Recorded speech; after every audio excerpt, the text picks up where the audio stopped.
the truth and shame the devil. We here representing. I am a navigator of Teamwork Englewood, and we're talking about domestic violence. I have a special guest tonight, a special guest, and I want you guys to. Her name is Rachel, but I'm gonna call her counselor because she is a counselor, and she knows. That's just out of respect, Rachel. I just a podcaster. So I want you guys to come in, and if you have any questions along the lines of domestic violence, we will definitely try to answer the best of our ability. Actually, Miss Rachel would do that. I'm just here. Maybe you guys can leave something in the chat, and I will put the message on the screen. So just come on in, people come on in. And Rachel, while they're coming in, maybe you can tell us a little bit about yourself and what you represent and all that. Yeah. Hi, everyone. My name's Rachel, and you don't have to call me counselor. Rachel's perfectly fine. Okay. We're all humans here. Okay. I am a family law attorney, and I work in both divorce and domestic violence courts. Um, I have specific training in low-income work, but I am a private attorney, so it does become inaccessible to some degree for domestic violence survivors and perpetrators. I am the co-chair of the Domestic Relations, Domestic Violence subcommittee of Chicago Appleseed, and I'm here to talk about domestic violence court. Okay. All right. Now, I want to start off before we get started. I want to start about if I'm having problems with a friend of mine, significant other, and I feel like I feel threatened and I need to get some people call it a restraining order, but I say order of protection. I guess that's the legal name, order of protection. So how do we obtain an order of protection? What do we go about doing? Go ahead. Yeah, it's important to note that when you're looking for an order of protection, it has to be a familial relationship or some sort of close interpersonal relationship. So if somebody threatens you on the street and you don't know them, you would not be able to get an order of protection. But if you do have a friend, a roommate, a significant other, a parent, sometimes even children that are you're scared for your own safety, what you would want to do is you would want to go to the 555 West Harrison Courthouse. That's the domestic violence courthouse. Physically in person to seek assistance there. There are multiple different entities there that will be able to assist you a little bit more on knowing where exactly you should go to get assistance depending on the severity of what's happening.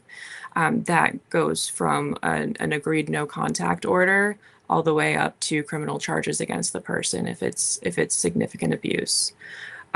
Another resource that you could have available to you is the National Domestic Violence Hotline. I'll give you that phone number now. It's 1-800-799-SAFE, SAFE. And then we also have a Chicagoland Domestic Violence Hotline, and that phone number is 1-877-863-6338. And both of those would be able to give you assistance immediately if you're in immediate need of help. Okay. Now, suppose we have something going on, just like on the internet. Let's speak about the internet real quick. We have a lot of things going on the internet, and people don't know each other. You're being threatened on the internet. So how do you handle that? It's just like, first, if a person threaten you or bullying you on the internet, so how do you go about getting that established? Now, is that a little difficult? If it's just somebody that's on the internet, you would not be able to seek assistance through the domestic violence courts for a threat that's made over the internet. If they are school friends, I know that bullying on the internet is extremely commonplace now. School administration, if it's somebody that you know personally but are not in a close personal relationship with, seeking assistance from area police may be your best option, if that is an option for you as an individual.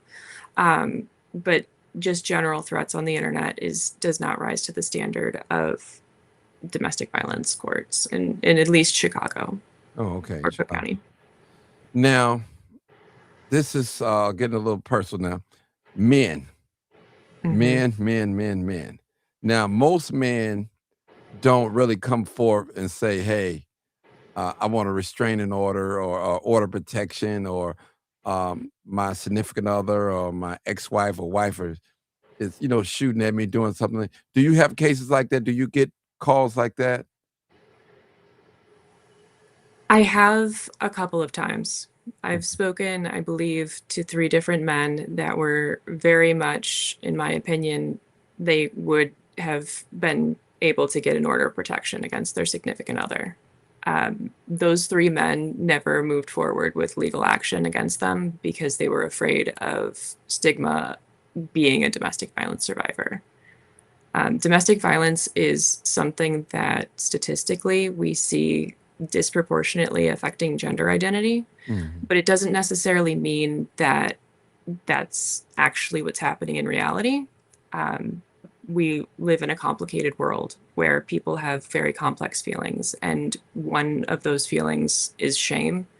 And shame is absolutely something that stops men that are absolutely totally living through domestic violence situations from getting the help that they need.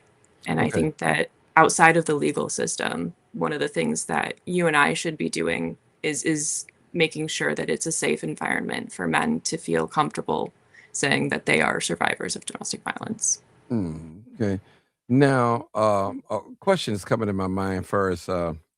Could you explain domestic violence in an everyday term, not in a legal term, but just what would be considered domestic violence?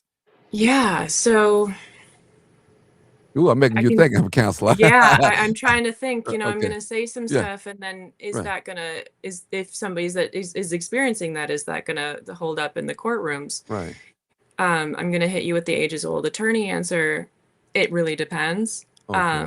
But threats may rise to that standard. I've seen cases where if somebody's kidnapped children in the past and they threaten to kidnap children again, that rises to the standard of an order of protection. Um, I've seen instances where throwing items at another person rises to the standard of an order of protection.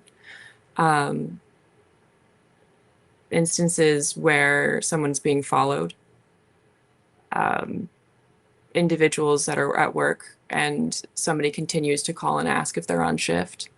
I've seen that rise to the standard. Um,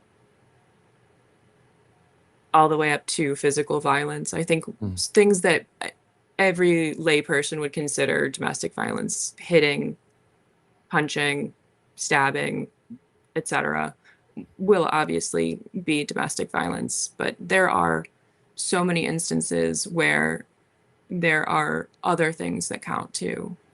Continued abuse verbally can potentially rise to that standard if it's significant enough. Um, the issue is, where's that line? Um, and people like me say, you might in front of the right judge because it just is so individualized. Hmm. So every case is really not the same. So it varies. I, I've never seen two cases be similar. They can be with actions, but even just the intent behind them can be completely different. Now, before we came on the air, we were talking about when we was in the COVID area, I would say, in Mhm. domestic violence, it rose to an all-time height. Could you tell us why you think that? Just Yeah, I think it's one of the reasons why you would ask me. I've heard February is a really big yeah, month for every yeah, domestic violence, yeah. That was my and name. Yeah. and I think that they are one and the same. People that are kept inside, they are stuck with their partners for extended periods of time. Um, Holidays are always stressful. Hmm. That can be made more difficult when there are children involved. I have seen a disproportionate number of domestic violence cases involving children, and I think that part of that's because of the heightened stress associated with life, taking care of children. Um, the cold weather doesn't make things easy. When Hmm. people are stuck in there together, they're frustrated, they're uncomfortable. Financial issues could potentially be an issue. I know everybody's feeling that squeeze at the grocery store right now. Hmm. All of those things can lead to heightened levels of domestic violence because people are just unable to cope with the stress that's happening around them and to them. Mhm. Now, like when I was coming up, learning about domestic violence, I thought domestic violence was just physical and not verbal. You know, some people can Hmm. probably never lay a hand on you, but out of their mouth and say threaten you like, "This is what I'm gonna do to you if you don't do this," and all. And you have a lot of women that live under that type of fear in relationships. Hmm. You know, I mean, it's constant threats. If you leave me, I'm gonna kill you or kill your children or make threats or make you lose your job or tell some secret, make it public. That's is that a form of domestic violence? Is it verbal threats? Is it like It a cer it certainly can be. It's okay? hard to show that in a I courtroom know it. if it's something that somebody says to you, because when you get in front of the judge, the easiest way to say, "I shouldn't have a restraining order against me. I didn't say that." So it can be difficult to prove, but it absolutely, in my opinion, should rise to that standard because there have been countless studies that show words and emotional damage are just as painful to the brain as physical damage to our bodies. Um, I think that sometimes continued verbal abuse can be more damaging in the long term to somebody than a short instance of physical abuse. Both are terrible things to happen to someone, but there is real damage behind words. Oh wow. Okay. Mm. So, is there anything that you can think of that we didn't discuss right now? I'm looking up some things while we're speaking. Yeah. Um,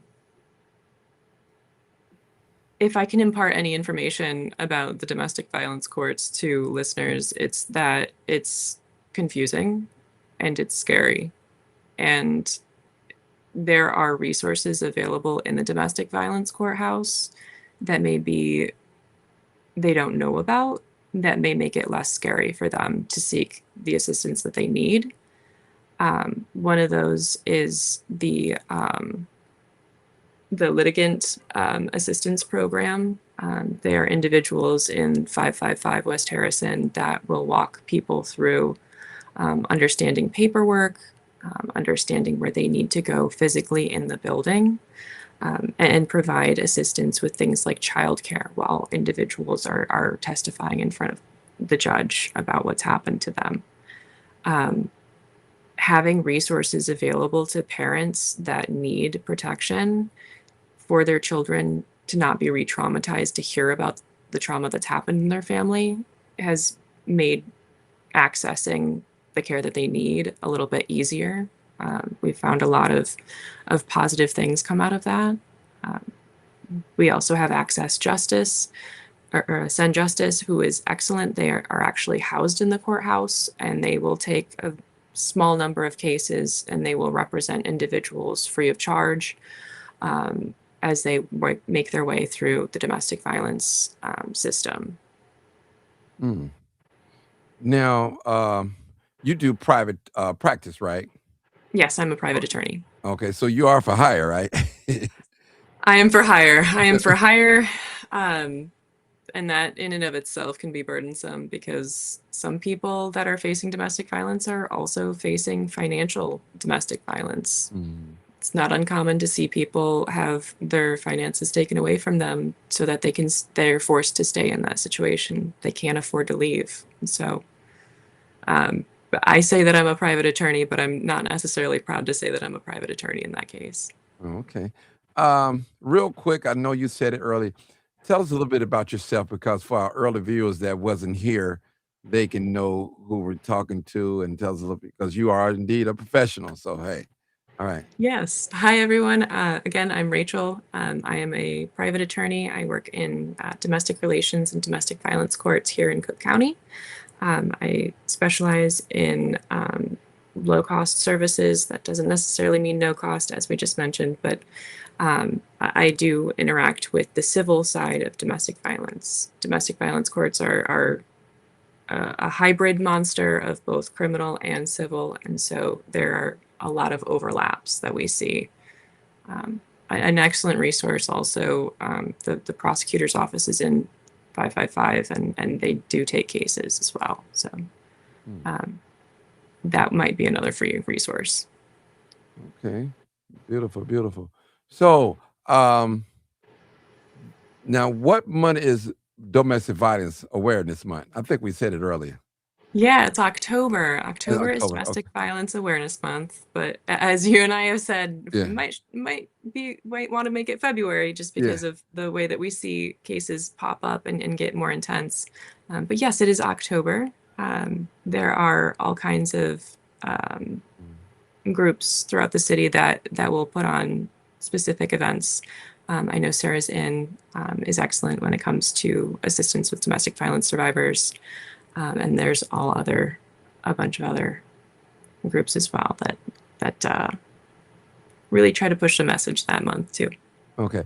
I want to ask you a question real quick because I got somebody ringing my doorbell, but I want to, before I leave, tell us about a case, a scenario, not necessarily your case, that you helped or you assist, or about domestic violence, a serious case, if you can. I have seen a few cases that involve multiple different types of domestic violence. One that comes to mind, and not necessarily one of my cases, but one that I've seen, is an individual that was trying to flee with children. And the person that was perpetrating domestic violence against them did find them and attempted to drive them off the road several times. There was an issue with, whether or not that person was indeed driving them off the road. And so ultimately the survivor did not seek intervention at that point. But then instances did progress, including them trying to climb the building of the survivor's home to try to get in through the window.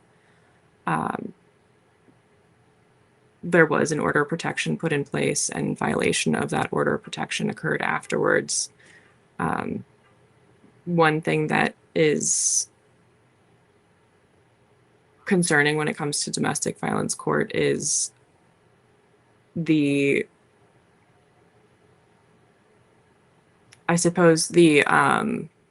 enforcement of orders of protection. A court can say, don't do that, but whether or not that person actually listens can be quite difficult. And I am concerned about individuals that don't have active protection when it comes to getting those orders. Okay. Appreciate you. And it's getting a little, this is really a touchy subject, but I might have a couple of callers that probably want to call in and ask you a question. Is that okay?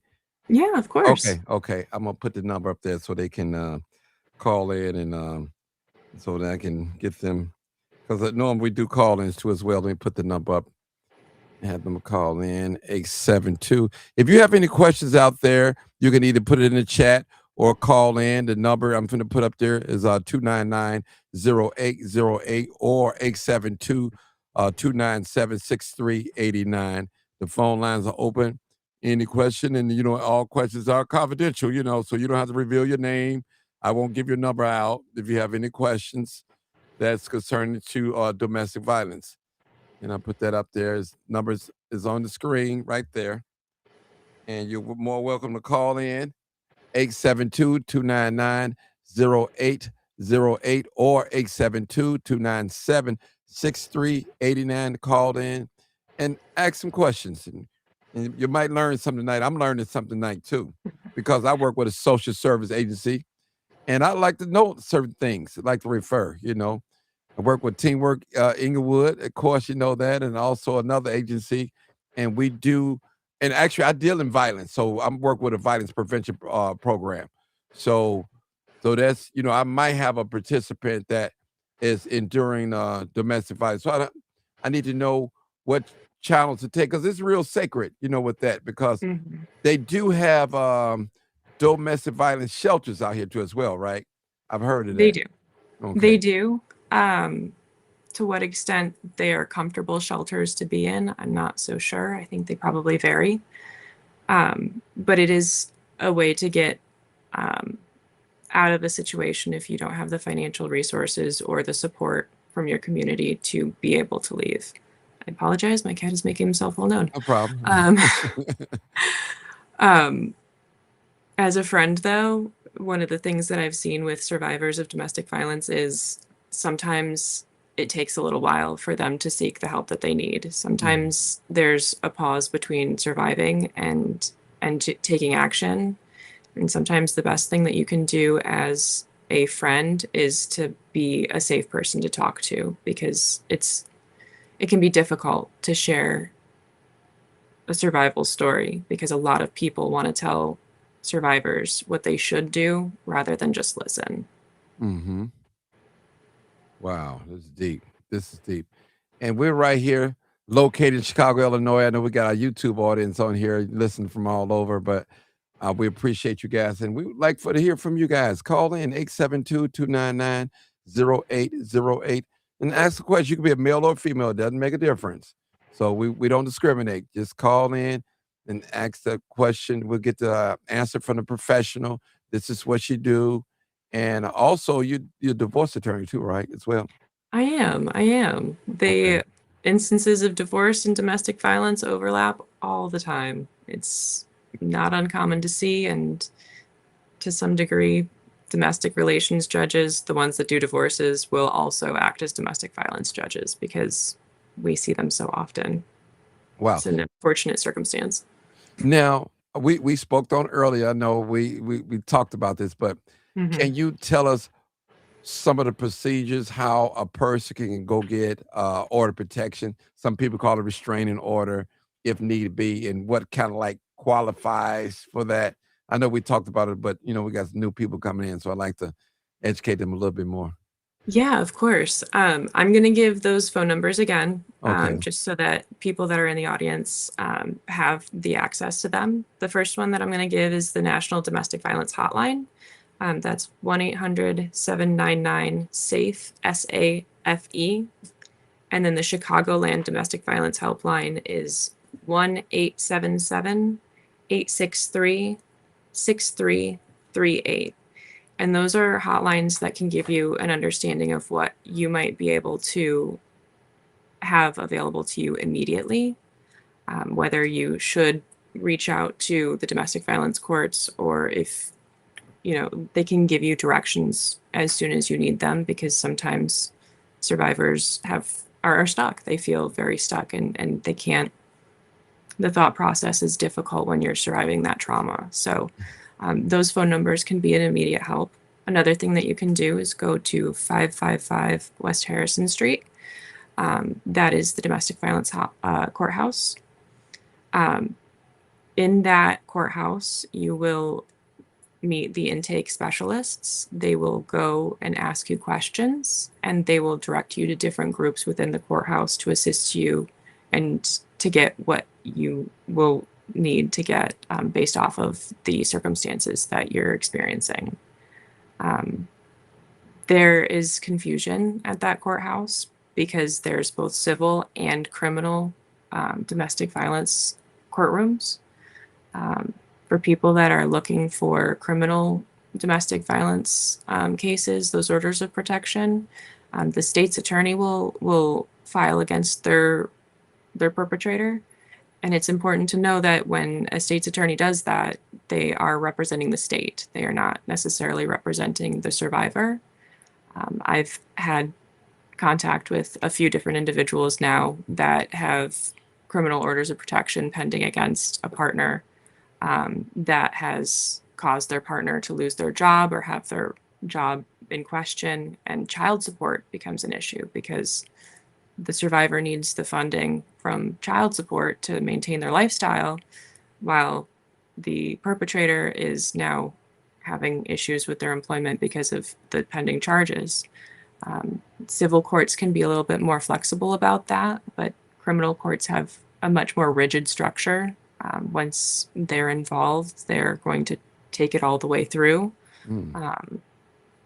Those things are something that you may want to talk to, um, an advocate about, whether that's your case. These cases are so individualized. Every case is different, every family is different, and every survival story is different. And just because it's different doesn't mean it's bad. It just means that you're a human being in this very strange world. Mm. Something coming to my mind is I have a two-part question here. The first Mhm. question is, I've been told, now I'm not, this is not, I don't know if this is legal or is not legal. In order to get an order of protection, you must have a file a police report. Is that true? That is not true. Okay, thank you. That is I not mean, true. thank you. See, thank you. See. If you want to go through the state's attorney's office, they may want one. Okay, You do not have to have a police report to get an order of protection. Your testimony alone, if you have things like recorded phone calls, if you have pictures, if you are physically harmed, and you can say where the damage on your body, where it came from, your testimony is just as compelling as a police report. Um, like I said, every story is different, and waiting for a police officer to show up and write about it can be dangerous in some situations. mm. So no, you do not need that. Um, you'll go in and fill out documents and write about your experience, and then that will also be used in the case. And my other part question is, when you was explaining when you go into was that 500 what 55 West Washington? Was that address again? 555 West Okay, Harrison. okay, Harrison. We in the Okay, Harrison. practice call it the triple nickel. Okay, triple. Okay, and you were saying um, when the state pick up the case, they no longer represent the survivor; they Exactly. represent the state. So, in other Mhm. words, you're saying this. Maybe this is me paraphrasing. So, if you have a order of protection, make sure this is what you want to do. Because if you come back to the courts and say, "Hey, I need you guys to drop the order of protection," and after you guys got the ball rolling, so how that works? Have you ever experienced something like that? I have. I have a case like that right now. Mm. Um, I'm thrilled that I have the opportunity to talk with you today because there are a lot of things that can happen when you make that decision, when you walk in, when you say, hey, this has happened to me, and they direct you. You don't know 2 weeks down the line, 2 months down the line, 2 years down the line, how it's going to affect you. And so it's important for people like me that know when you go to the state's attorney's office, I want to make sure that listeners and survivors know they aren't representing you as the survivor. They're representing the state, and so you can't terminate that. In civil courts, you can work with the judge. You can, do everything, including dropping the case if that's something that you feel is right for you and your family. Um, it's a little bit more lenient, but with that comes the difficulty of cost. The state's attorney represents the state for free. They would prosecute for free. Um, Civil courts, we don't have the kind of funding to allow for that. Like I said, we do have Ascend, but they can only take a few cases. And so the cases that they do take are particularly difficult, but there are a lot of people that go unrepresented, and that can be a stressor too. So whatever's right for each survivor is going to be different, but there are things that you know they should know, including the issue with the state's attorneys there. It's still an excellent resource, but there are differences. Yes, because I've known of couples that got into it with each other. One got the order of protection. Now they back together. They back on the honeymoon again. They lovey dovey, and Hmm. the other party is charming them. Well, if we're gonna be together, you need to take down this order of protection and get it off my back and all this. I can't get my gun license because they revoke your gun license when you get Hmm. order protection. So that's another thing, dark side of that too. And while you're fighting the case, you had to give up your gun rights. Am I Yeah, correct? No? Yeah. they can. Okay.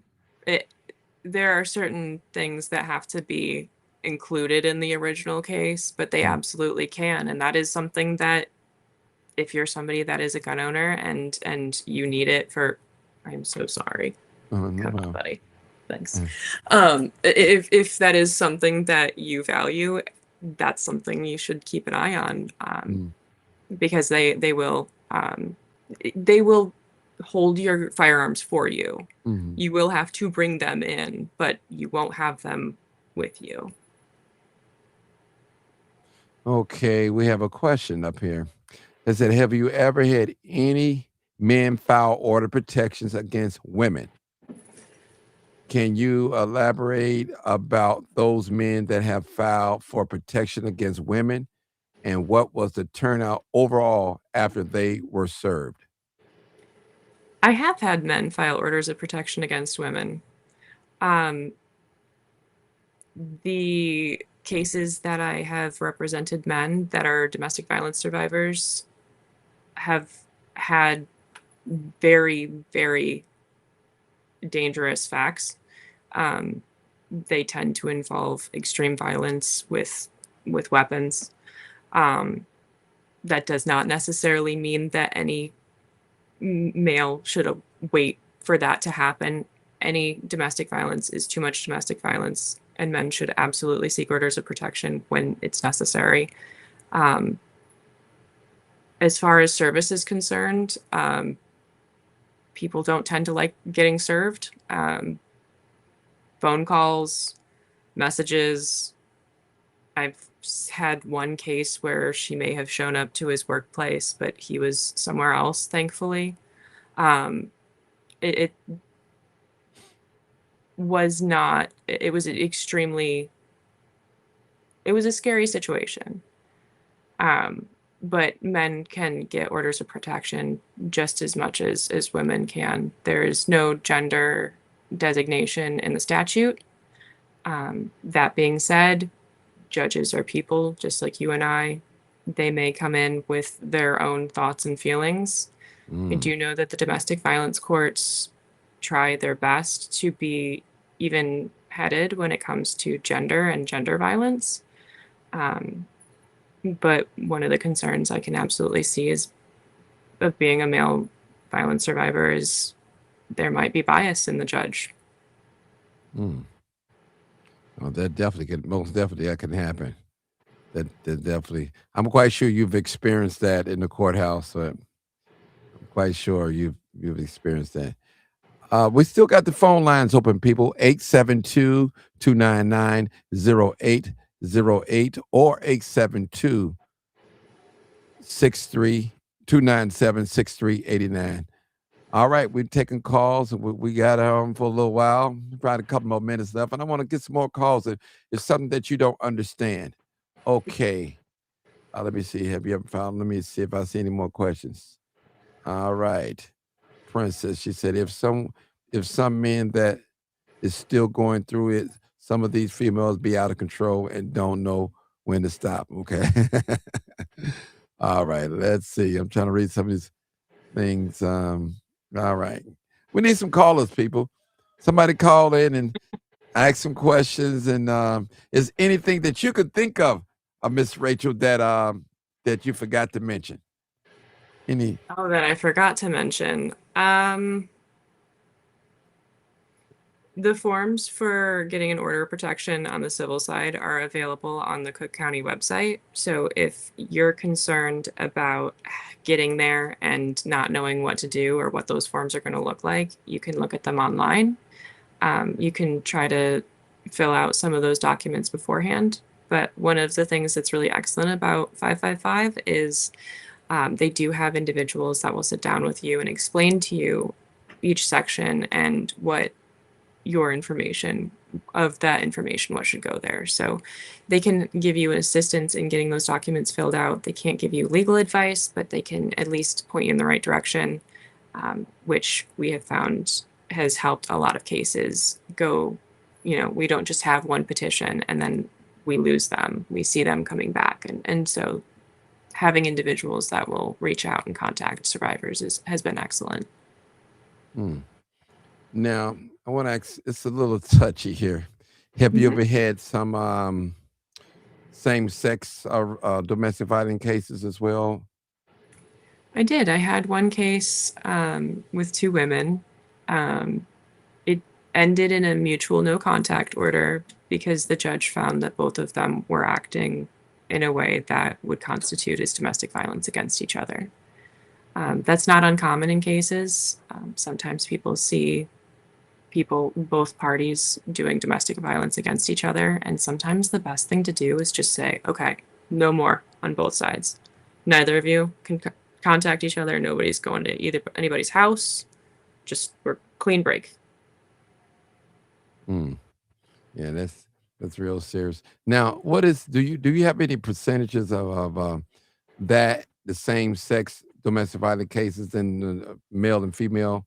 Is it a difference? Is it a certain amount of percentage? If you could just right off the top of your head, I know. Well, I it's important to remember that domestic violence can happen in more than just romantic Mm, relationships. Roommates count as close life contacts as well. So that's something. Family can count. So parents, siblings, even children sometimes um, can count as a perpetrator of domestic violence.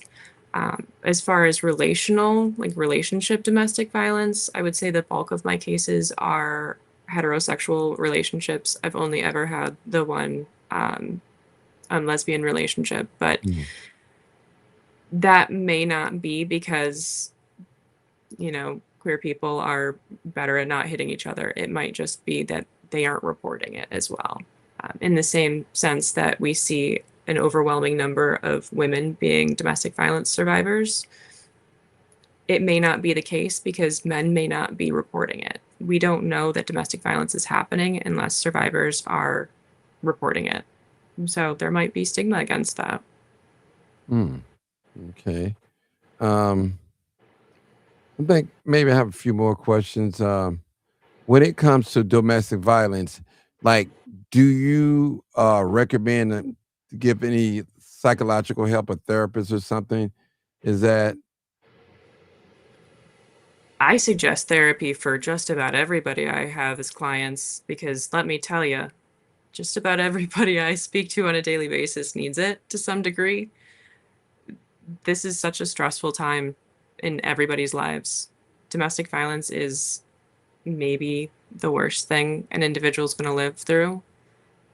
I can't imagine getting through that without some sort of mental health care, whether that's finding a friend that you can confide in, whether that's meeting with a group that can support you, whether that's getting a therapist. It's whatever feels right. But I can't imagine getting through that without some sort of extra support. mm, wow, it's different. So is it can you give me the percentage that of cases here, maybe last year, that come through 555 West Harrison? You think, the number? Is it Oh, I'm working your brain tonight. Yeah, you are. You I'm are. sorry. I'm sorry. I'm sorry. That's that podcast Oh, in me. that's a Yeah. good Yeah. question. Yeah. The short answer is no. Um, Okay. but the reason that it's no is that there are three different types of Okay. courtrooms that will hear domestic violence cases. We've got the criminal cases that you know of Mm, before, what people tend to think of involving the police. There's the civil ones that are heard at 555, and then there's also the domestic relations ones. So any case that involves a divorce, parentage rights, child support, if there is domestic relations case already associated, they will combine them. I know that on average, the domestic relations judges will have about 6,000 cases in front of them. There are 35 of those judges. I'm not sure how many judges are in domestic violence. It's a massive number. It's a massive number, and the system is extremely overwhelmed. And there are more people that need help than there are resources available to help them. There are groups that are trying their absolute best to increase services. Like I said, the litigant assistance program at 555 has just been implemented to assist people because we are seeing an overwhelming number of people that need protection from the courts. It's a serious. I had another question just flew out of my mind. I'm just thinking about what you said, and we're almost done. I really appreciate you. Thank you for your patience coming on here and helping us out.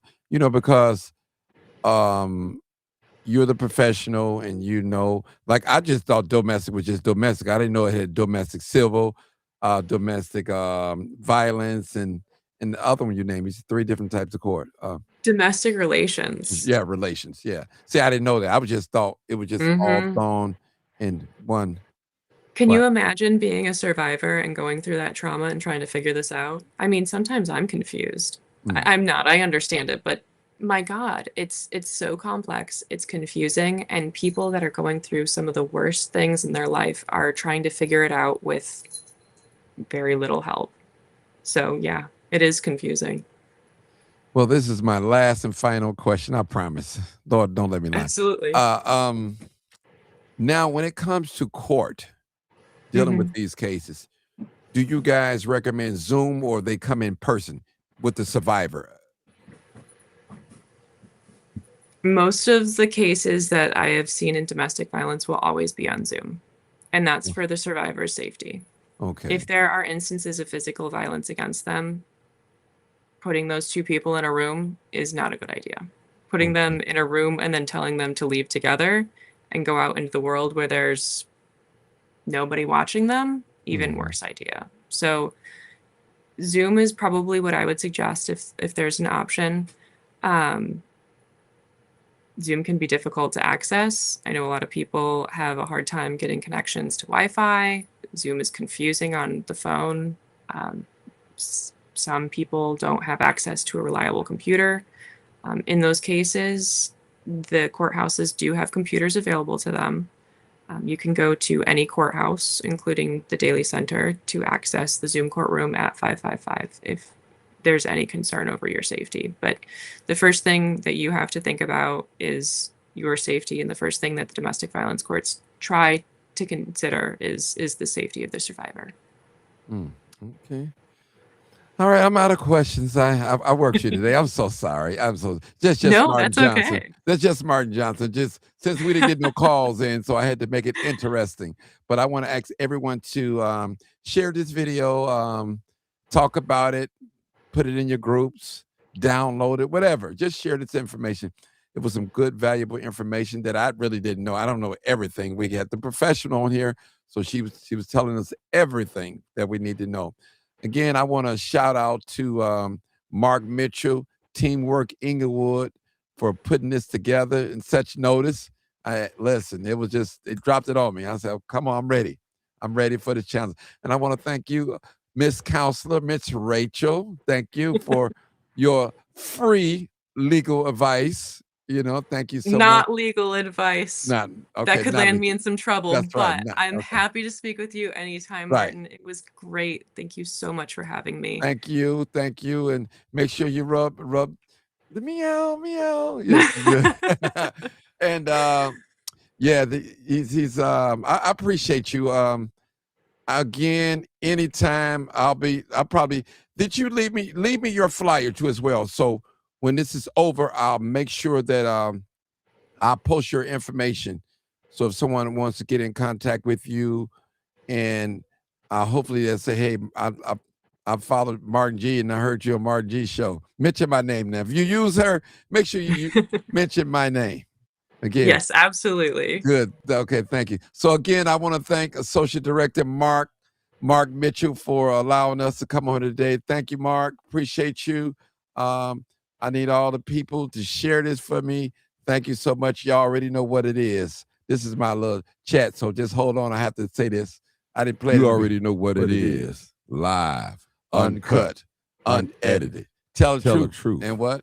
And shame the devil. This is my favorite part. I love being